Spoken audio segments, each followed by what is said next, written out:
Salut à tous, aujourd'hui on va regarder un petit peu quelle différence il y a entre les deux gravités dans les deux systèmes de simulation. Dans Cinema 4D, on a l'ancien système de simulation qui s'appelle Bullet, on a le nouveau qui s'appelle Simulations.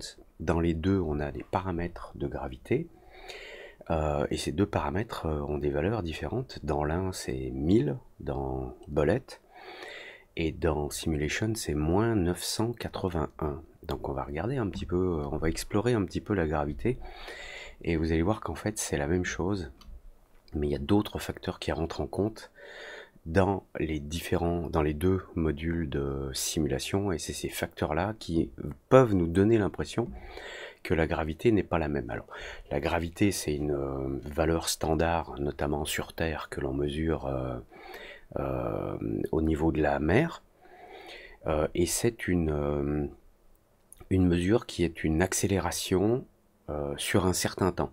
Donc ce sont des mètres par seconde par seconde. Parfois il m'arrive de dire des mètres secondes par seconde. Mais je devrais bien dire mètres par seconde par seconde.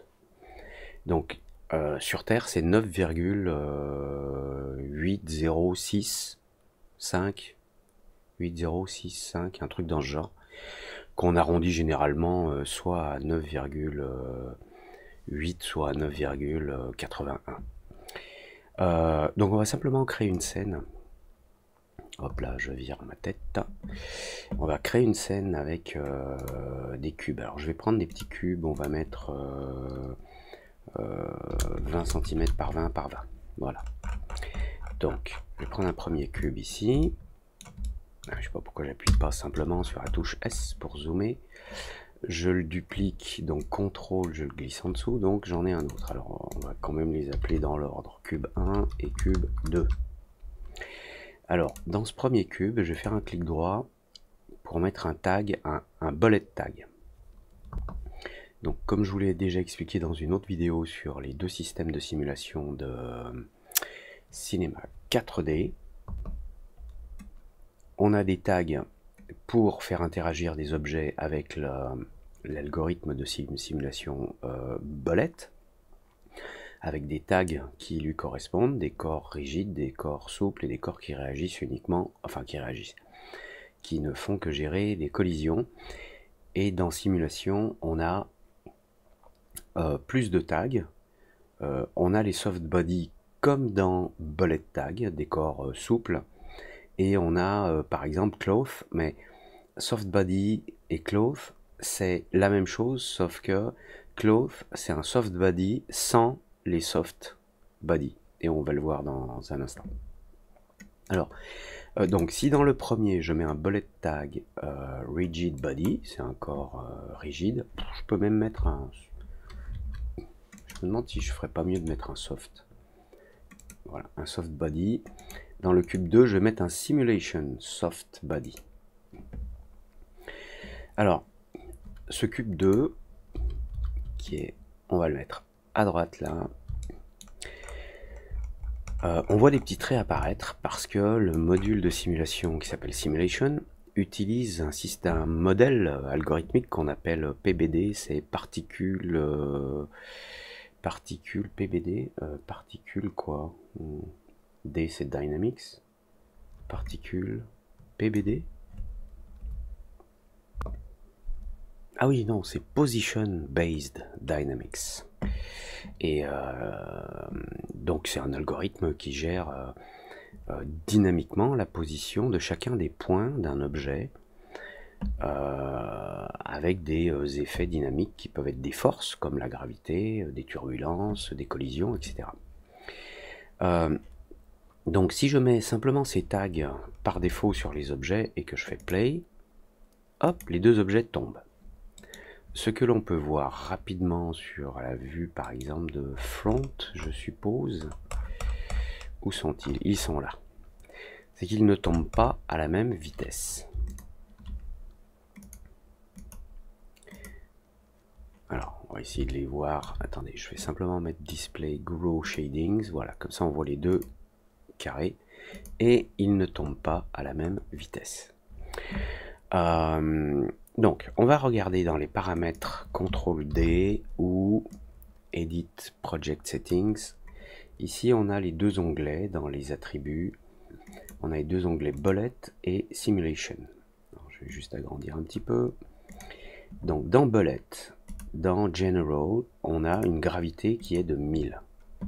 Dans Simulation, Scene, on a une gravité qui est de moins 981.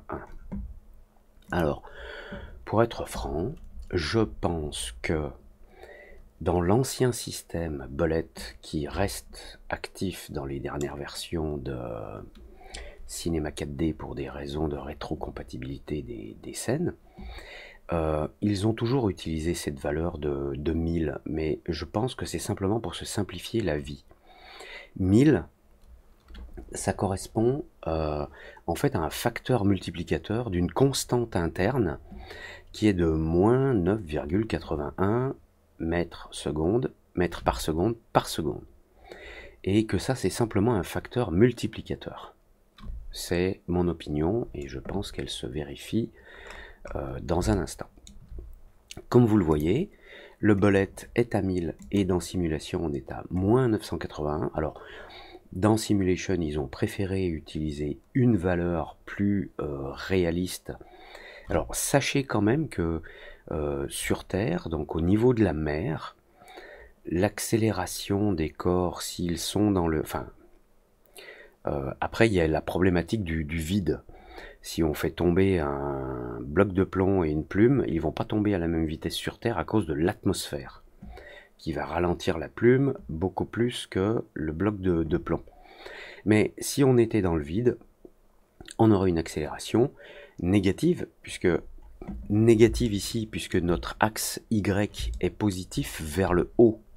Donc on a une accélération dans le module simulation qui s'exprime avec un nombre négatif, parce que ça va à l'encontre de la verticale Y.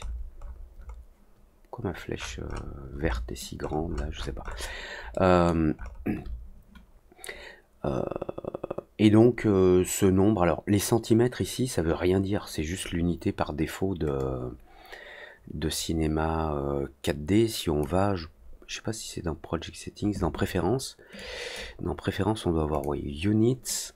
Si je mets les unités en inch, alors vous voyez que là, ça s'exprime en inch. Donc c'est moins 386, truc. Et c'est simplement, la valeur va être la même, c'est juste une conversion à l'affichage. C'est-à-dire que quand la donnée est affichée ici, elle est convertie. Vu que la société Maxon, si je dis pas de bêtises, qui développe Cinema 4D, est une société allemande, tout est développé, toutes les constantes sont exprimées avec des unités métriques. Et ça nous donne moins 981 cm dans l'interface. Hein. Donc cette valeur est plus raisonnable et plus cohérente par rapport à la réalité. Pourtant, cette valeur qui ici s'exprime en négatif, contrairement au bullet qui s'exprime en positif, mais c'est une gravité qui s'exerce vers le bas. Quand je fais tomber les deux cubes, on peut se dire que celui de gauche, parce qu'il a un tag softbody qui est géré par le module de simulation Bullet, qui a une gravité de 1000, va plus vite, ou oui, il accélère plus vite, peut-être parce que l'autre n'a qu'une accélération via le module de simulation n'a qu'une accélération de moins 981. Donc ça fait une petite différence, mais la différence que l'on voit apparaître ici ne vient pas de ça. Elle vient d'un autre, enfin, elle vient d'un paramètre qui n'existe pas dans Bullet, mais qu'on trouve dans Simulation. Je pense que c'est Simulation, ici. Voilà, ici on a un damping. Ce damping, c'est une résistance qui est à 2% par défaut. Ça sert, je pense, à simuler une résistance globale comme ça, vite fait, dans l'atmosphère terrestre.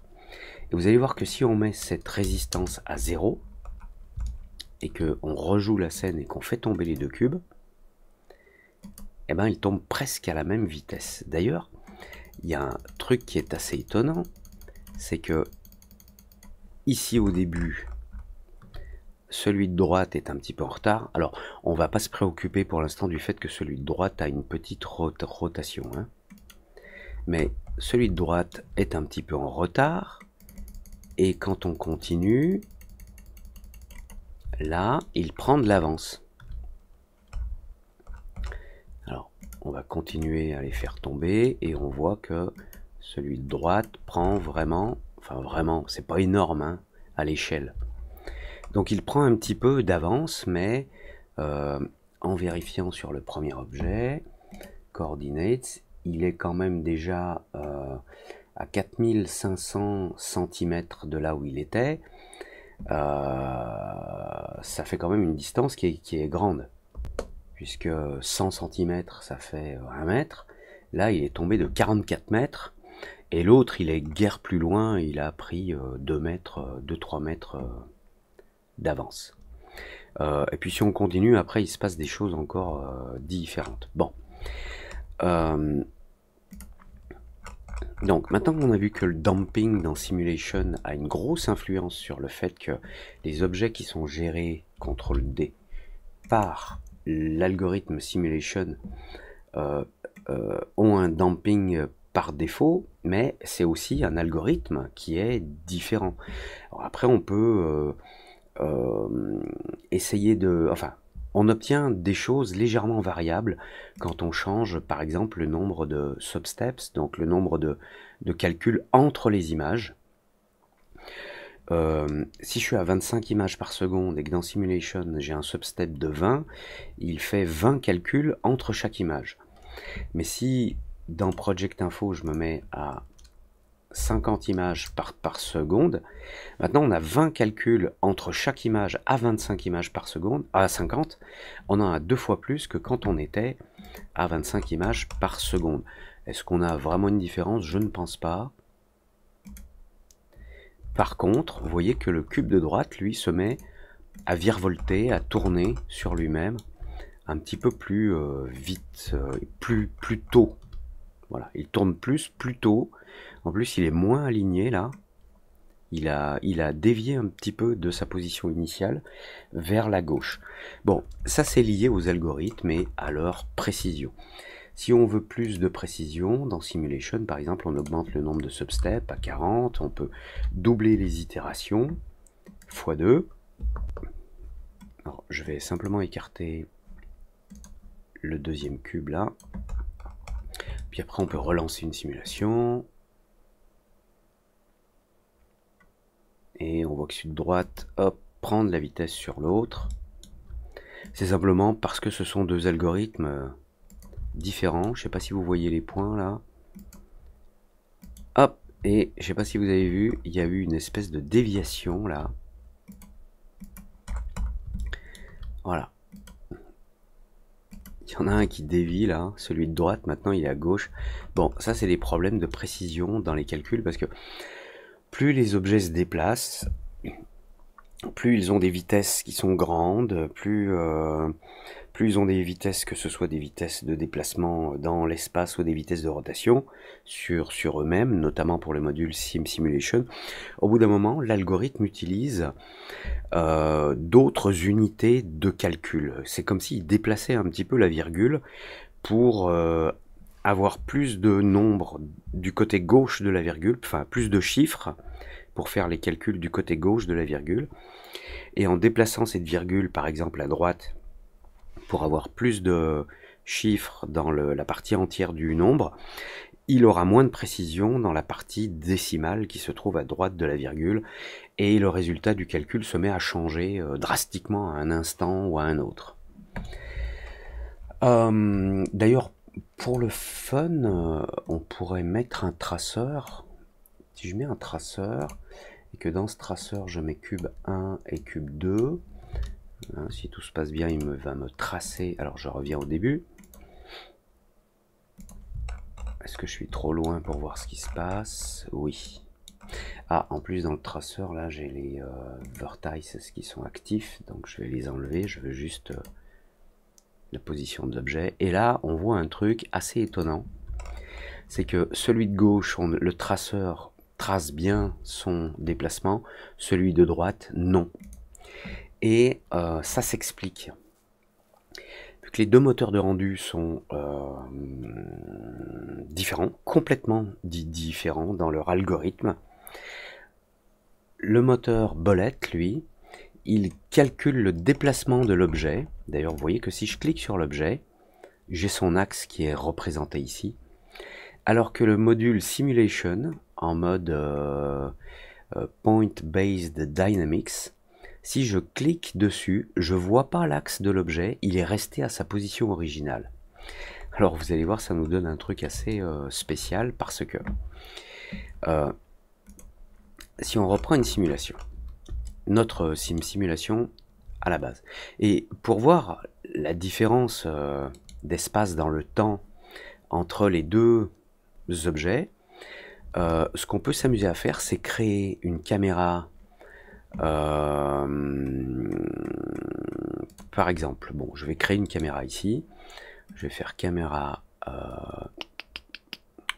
use camera. Non, create c'est où? Create camera.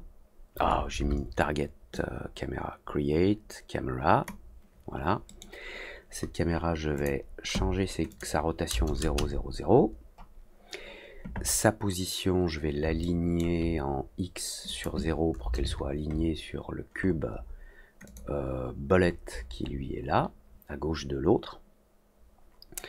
La position de la caméra en Y, je vais la mettre à 0 pour qu'elle soit alignée aussi sur le cube. Sa position en Z, voilà, suivant la distance dont j'ai besoin, voilà, je vais l'éloigner un peu.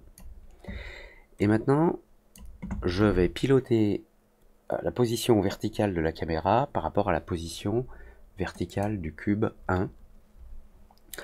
Alors pour ça, il y a différentes façons, le mode expresso à la main ou le mode expresso, une formule expresso interactive. Je vais aller dans caméra, coordinates, Y, clic droit, expression. Alors set driver, non, je vais faire l'inverse. Je pars du cube, excusez-moi. Je pars du cube, sa coordonnée Y, clic droit, expression, set driver. Je dis que cette position Y de mon cube va piloter quelque chose. Maintenant, je vais dans caméra. Je clique sur Y ici. Je fais un clic droit, expression, set driven absolute. Et maintenant, j'indique la destination. Et puis, la petite icône là qui change, là, qui m'indique que c'est piloté par un script. Le script expresso, enfin l'expression, j'ai l'habitude de dire script, mais c'est une expression. L'expression expresso se crée automatiquement ici, mais on aurait pu le faire à la main. On aurait pu faire caméra, clic droit, programming tags, expresso, avoir une fenêtre expresso, prendre le cube, prendre la caméra, choisir ce que l'on veut dans le cube, choisir ce que l'on veut dans la caméra et lier les deux. Mais là, je l'ai fait avec le mode set driver et set driven. Et quand je clique sur ce tag, on voit que il m'a créé un nom adéquat, position Y, transféré vers la position Y. Il me donne pas le nom des objets, mais c'est pas grave. Si je double-clique, là, je vois que le cube 1, on a la position Y qui sort, qui va dans un range mapper, qui sort, qui va dans la position Y. Alors le range mapper, j'en ai pas besoin, j'ai pas besoin de convertir la valeur Y de la position de cube 1. Donc je peux le virer, mais là en fait on a un problème quand on fait ça. Alors si je fais play, voilà. Si je fais play, la caméra descend bien avec l'objet de gauche. Alors je vais remettre au début, comme ça vous verrez bien. Play, on voit qu'on s'éloigne de la grille principale. Et on voit l'objet de droite, hop, vous voyez, il se met à partir comme ça. Et je crois qu'au bout d'un moment, on va le revoir. Voilà, hop, il part carrément en vrille. Bon, on a dépassé ce que l'algorithme arrivait à faire en fait. On a des vitesses de déplacement trop grandes, etc. Alors, si j'avais voulu lier la caméra à l'objet de droite, je n'y serais pas arrivé pour une raison simple, c'est que là je sélectionne l'objet de gauche. Attendez, on va faire comme ça, dans cette vue de front. Je sélectionne le premier cube, je vais cacher simplement la caméra, là, voilà. Je sélectionne le premier cube, je fais play, on voit que son axe descend avec lui, mais sur le deuxième cube, l'axe est resté là. Donc je ne peux pas demander à la caméra de suivre la position de cet objet, puisque l'objet en tant qu'objet, que modèle, il est toujours centré ici. Ce sont ces points qui se déplacent dans l'espace. Donc je ne peux pas suivre cet objet avec la caméra, à moins que j'utilise un des points de l'objet pour dire à la caméra suis un des points de l'objet. Là ça va se compliquer un petit peu, c'est pas la peine de se prendre la tête à faire ça aujourd'hui ici. Bon, donc comme vous l'aurez compris, les gravités, que l'une s'exprime avec 1000 cm et l'autre avec moins 981, en fait on a la même chose, pour peu que dans Simulation on fasse bien attention au fait qu'on a un damping. Après aussi dans les différents tags rigid, enfin soft body ou rigid body de la simulation Bullet, ou dans le soft body de la simulation Simulation. D'ailleurs soft body, si je désactive dans soft body, dans ce tag, vous voyez l'icône change, ça devient un cloth, puisqu'un cloth c'est en fait un rigid body dont on a désactivé, enfin c'est un soft body dont la partie soft a été désactivée, mais on a les mêmes onglets. Après on doit avoir d'autres trucs genre la résistance dans l'air ou des paramètres dans ce genre. Bon, je trouve rien de spécial ici. Non, ok. Bon, écoutez, je pense qu'on a fait le tour du problème. Simplement, j'avais fait une scène, voilà, que je voulais vous montrer avec la caméra. Ici, on a un bullet rigid body. Ici, on a un simulation soft body. Et ici, on a un simulation cloth. Et vous allez voir, la caméra va... attendez. Je viens de déplacer la caméra. Voilà, la caméra va suivre le mouvement. Je vais simplement éloigner un peu la caméra, qu'on puisse bien suivre ce qui se passe.